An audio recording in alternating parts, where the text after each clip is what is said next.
Hello everyone, welcome to my channel. आज के इस वीडियो में चैप्टर 2 नेग्लिजेंस के लास्ट पार्ट यानी कि सेकंड पार्ट जो इसके सबसे लास्ट टॉपिक है जनरल डिफरेंस, उसके ऊपर हम डिस्कस करेंगे।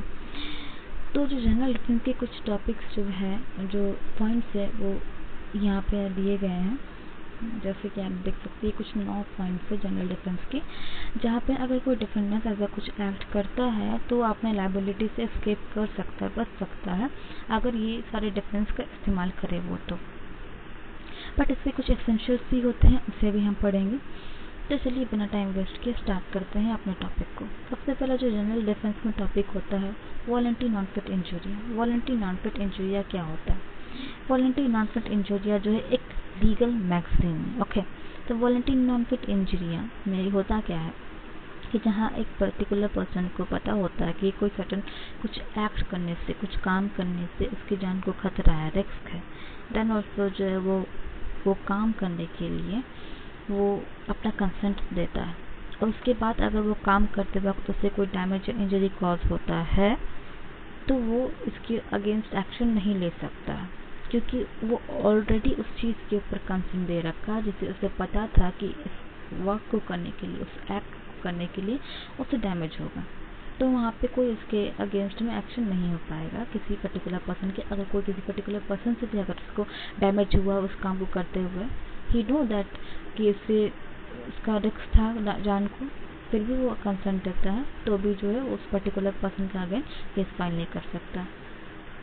तो ये होता है वॉलंटरी नॉन फिट इंजूरिया। फिर इसके कुछ एक्सेप्शंस होते हैं, जैसे कि रेस्क्यू केसेस और ग्रॉस नेग्लिजेंस। रेस्क्यू केसेस में ऐसे केसेस होते हैं जहाँ कोई पर्टिकुलर पार्टी जो होता है, कोई जो पर्टिकुलर पर्सन जो रेस्क्यूअर होते हैं, वो किसी दूसरे पार्टी को, किसी थर्ड पार्टी के लाइफ बचाने के चक्कर में अपने लाइफ को जान को जोखिम में डालते हैं। कह सकते हैं कि यहाँ पे उस पर्सन को पता होता है कि वो काम करते वक्त उसके लाइफ को खतरा है, देन ऑल्सो वो काम करते हैं और किसी थर्ड पार्टी के लाइफ को, किसी थर्ड पर्सन के लाइफ को बचाते हैं, और लाइफ बचाते उन्हें इंजरी आ जाती है, उस रेस्क्यूअर को डैमेज आ जाता है।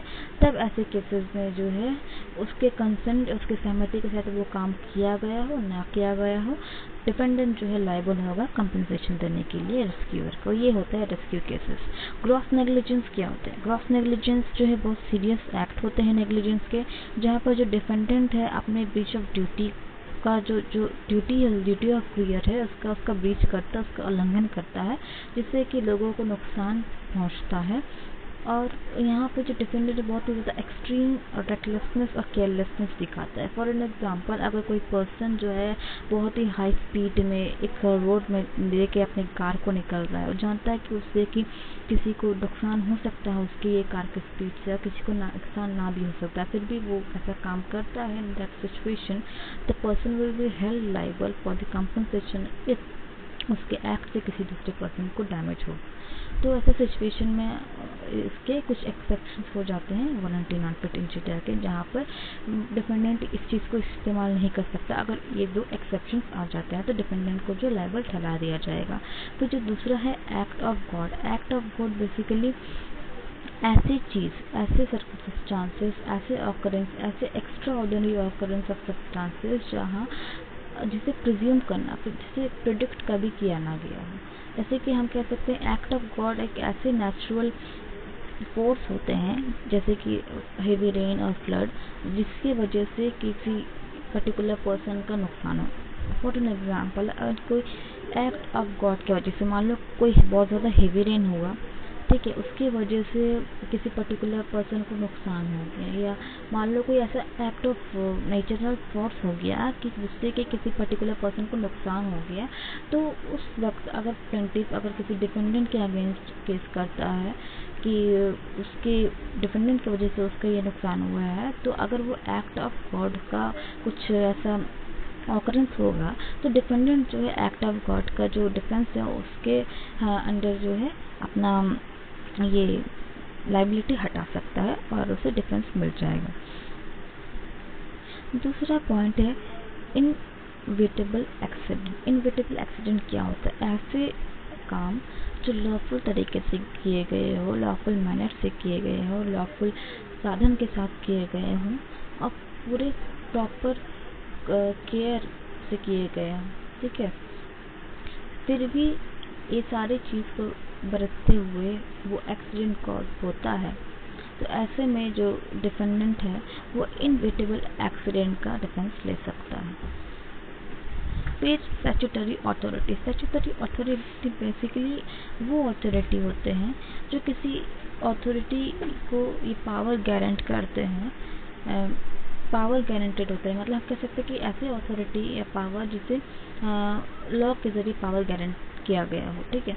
तो मतलब ये जो बॉडीज़ होते हैं स्टैट्यूटरी अथॉरिटी के जो बॉडीज़ होते हैं वो गवर्नमेंट के द्वारा बनाई जाती है। ये इसलिए बनाई जाती है ताकि कोई स्पेसिफिक एक्टिविटी या टास्क को कर सके। मान लो कि रेलवे लाइन का एग्जांपल ले लेते हैं। रेलवे लाइन में जो रेलवे के ट्रैक्स बिछाते हैं, जो वर्कर्स रहते हैं, वो सारे जो है स्टैट्यूटरी अथॉरिटी के अंदर आते हैं, गवर्नमेंट के कहने पर वो काम करते हैं। तो ऐसे अथॉरिटी जो गवर्नमेंट के ऑर्डर से काम करे उसे हम स्टैट्यूटरी अथॉरिटी कहते हैं। और ऐसे इंसान जो गवर्नमेंट के अंदर वो काम कर रहे हैं, वो काम करते वक्त उन्हें अगर कुछ डैमेज ऑकर होता है तो ऐसे में सरकार उन्हें कंपनसेशन देती है।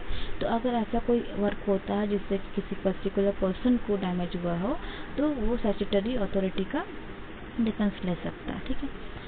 फिर नेसेसिटी आता है कि मान लो अगर कोई पर्टिकुलर पर्सन जो है उसे पता है, उसे ये मालूम है, ये नॉलेज है कि कोई पर्टिकुलर एक्ट करने से डैमेज कॉज होगा, फिर भी वो काम करता है ताकि डैमेज कॉज हो, ताकि बड़े डैमेज से रिलीफ मिल सके और कोई छोटा डैमेज हो। फॉर एग्जाम्पल मान लेते हैं यहाँ पे एक कार है, ओके, यहाँ एक कार है और यहाँ पे एक कार है, ओके, ये एक कार है, ये एक कार है और यहाँ पे सामने मान लो कोई स्ट्रीट डॉग जा रहा है, कोई स्ट्रीट डॉग है जा रहा है। इस कार में एक इंसान है और इस कार में 4-5 लोग हैं, 4-5 लोग हैं, ओके। तो ये इंसान जानता है, अब ये इंसान यहाँ से जा रहा है, इसे पता है कि इस रास्ते से अगर ये जाएगा तो या तो इस गाड़ी से टकराएगा या तो इस डॉग को लगेगा। इसे पता है कि या तो इसके वर्क से, इसके काम से या तो ये डॉग हार्म होगा या तो ये गाड़ी में जो लोग हैं उन्हें इंजरी होगी। तो ये जानते हुए भी ये जो अपनी गाड़ी को मूव कर देता है और डॉग को इंजर्ड कर देता है और ये लोग जो है बच जाते हैं। तो ऐसे सिचुएशन में जहाँ पर डिफेंडेंट को पता है कि ऐसे कोई एक्ट करने से किसी स्मॉल चीज़ का नुकसान हो, छोटे चीज़ का नुकसान हो, ताकि वो बड़े कॉज चीज़ का नुकसान ना कर पाए, ऐसे केसेस में जो डिफेंडेंट है उसको लायबिलिटी हट जाता है। मतलब कुल मिलाकर के हम कह सकते हैं बड़ी चीज़ का नुकसान करने से अच्छा है कि छोटे चीज़ का नुकसान करे ताकि लायबिलिटी हट सके। देन मिस्टेक 2 तरह के होते हैं, इग्नोरेंट या जुडिस नॉन एग्जिस्टेंट एंड इग्नोरेंट या टैसिट एग्जिस्टेंट। इग्नोरेंट या जुडिस नॉन एग्जिस्टेंट लीगल मैगजीन में जो कहता है ignorance of law is not excusable, whereas ignorantia facti existat means ignorance of fact is excusable. It means कि अगर कोई पर्सन कोई काम करता है ऐसा जिससे कि किसी पर्टिकुलर पर्सन को डैमेज कॉज हो और अगर डिफेंडेंट ये प्रूव करते जो कुछ भी उसका एक्ट था जिससे एक पर्टिकुलर पर्सन को डैमेज हुआ वो बाय मिस्टेक एक्ट हुआ है, by mistake of fact act हुआ है, not by mistake of law. अगर आप बाय मिस्टेक ऑफ लॉ ऐसे कुछ एक्ट करते हो तो वो जस्टिसेबल नहीं होगा और आपके अगेंस्ट जो है एक्शन होगा, आपको कोई डिफेंस नहीं मिलने वाला है। बट अगर इग्नोरेंस ऑफ फैक्ट के ज़रिए आप वो मिस्टेक कर रहे हो, एक्ट कर रहे हो, तो यहाँ पे आपको डिफेंस मिल सकता है। आई होप आपको समझ में आया हो। देन 7th पॉइंट जो है प्लेंटिफ हिमसेल्फ इज अ रॉन्गडूअर। अगर डिफेंडेंट ये प्रूव करते जो कुछ भी काम था, जो कुछ भी एक्ट था, उसमें प्लेंटिफ खुद जिम्मेदार है उस काम के लिए, ना कि डिफेंडेंट, तो ऐसे में डिफेंडेंट की जो लायबिलिटी है वो ख़त्म हो जाती है। यानी कि अगर कोई प्लेंटिफ खुद गलत हो तो वो किसी के अगेंस्ट फाइल नहीं कर सकता, मतलब किसी के अगेंस्ट केस नहीं कर सकता। किसी के अगेंस्ट वो नहीं कर सकता, और अगर कर भी दिया तो डिफेंडेंट के पास ये डिफेंस आ जाता है कि वो इसके अगेंस्ट प्लेंटिफ के अगेंस्ट कह सके, बोल सके। फिर एक जो डिफेंस है प्राइवेट डिफेंस होता है। अगर कोई इंसान खुद को बचाने के लिए खुद के बॉडी को या खुद के प्रॉपर्टी को या किसी दूसरे की बॉडी या प्रॉपर्टी को बचाने के लिए कोई ऐसा एक्ट करता है जिससे कि डैमेज ऑकर हो।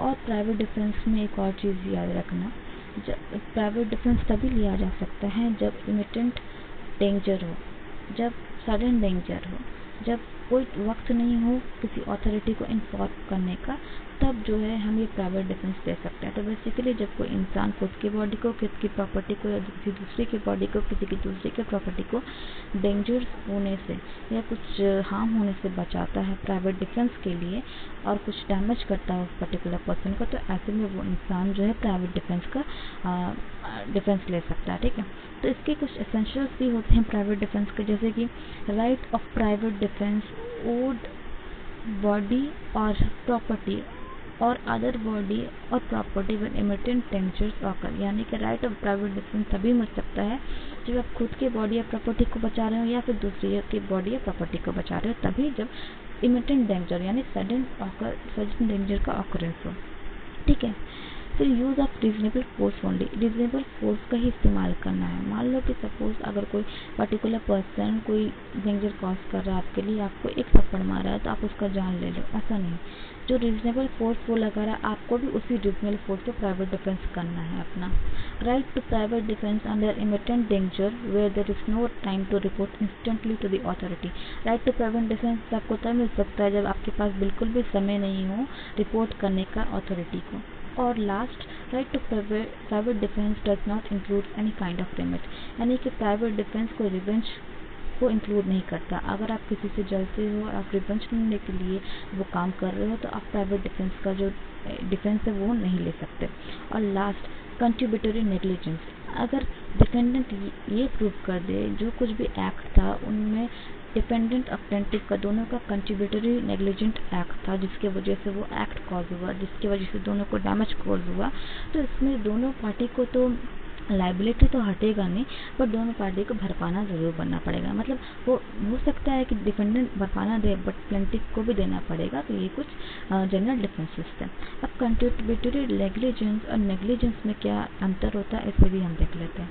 Negligence basically ignorance by one party होता है। जब एक पार्टी इग्नोरेंस करता है, आपने किसी ब्रीच ऑफ ड्यूटी का केयर करता है, तो ये नेग्लिजेंस में आता है। बट कंट्रीब्यूटरी नेग्लिजेंस जो है बोथ द पार्टी के इग्नोरेंस से होता है। ठीक है, जो नेग्लिजेंस है सेकंड पॉइंट, डिफेंडेंट लाइबल होते हैं इसमें सिर्फ, बट कंट्रीब्यूटरी नेग्लिजेंस में बोथ प्लेंटिफ और डिफेंडेंट दोनों ही लाइबल होंगे, दोनों ही रिस्पॉन्सिबल होंगे। ठीक है, थर्ड जो है नेग्लिजेंस जो है wrong doer is liable for the injury he cause to plaintiff. Wrong doer या डिफेंडेंट ही लाइबल होता है जो कुछ भी इंजरी कॉज किया गया है प्लेंटिफ को। whereas जो कंट्रीब्यूटरी नेग्लिजेंस है both the parties liable to pay the damage, दोनों ही पार्टी लाइबल होंगे डैमेजेस को देने के लिए। तो ये थे कुछ हमारे पॉइंट्स, और यहाँ हमारा जो चैप्टर है चैप्टर 2 दैट इज नेग्लिजेंस, ये हमारा खत्म हो चुका है। आशा करती हूँ कि आपको समझ में आया होगा। अब हम अपने नेक्स्ट वीडियो में मिलेंगे नेक्स्ट चैप्टर के साथ। तब तक के लिए बाय, टेक केयर।